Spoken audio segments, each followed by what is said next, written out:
প্রধানমন্ত্রী পদত্যাগে যখন পুরো দেশব্যাপী চলছে উল্লাস উত্তেজনা, তখন ভিন্ন গোপালগঞ্জ টঙ্গিপাড়া সেই ছোট্ট গ্রামটি। গতকাল শনিবার আনুমানিক দুপুর 2টার দিকে আওয়ামী লীগের একটি মিছিল বের হয় গোপালগঞ্জ টঙ্গিপাড়ার সেই রাস্তায়। লম্বা মিছিল আর চড়া উত্তেজনা হওয়ায় সেনাবাহিনীর একটি টহল দল তাদের বাধা প্রদান করে। সেনাবাহিনীর টহল দলটি বাধা প্রদান করলে পাল্টা আক্রমণ করে আওয়ামী লীগ নেতাকর্মীরা।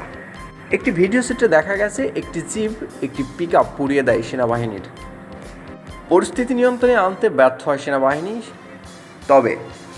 তবে জনবল অল্প হওয়ায় আরও বেশ কিছু জনবল নিয়ে চিরুনি অভিযান করে আনুমানিক রাত 7টার দিক থেকে পুরো গোপালগঞ্জ। কিছু ভিডিও বার্তায় দেখা গেছে আন্দোলনকারীদের এবং হামলাকারীদের কঠোর শাস্তির মুখে সেনাবাহিনী। নির্দিষ্ট পানিশমেন্টের মাধ্যমেই সবকিছু সেনাবাহিনী সম্পূর্ণ করছে।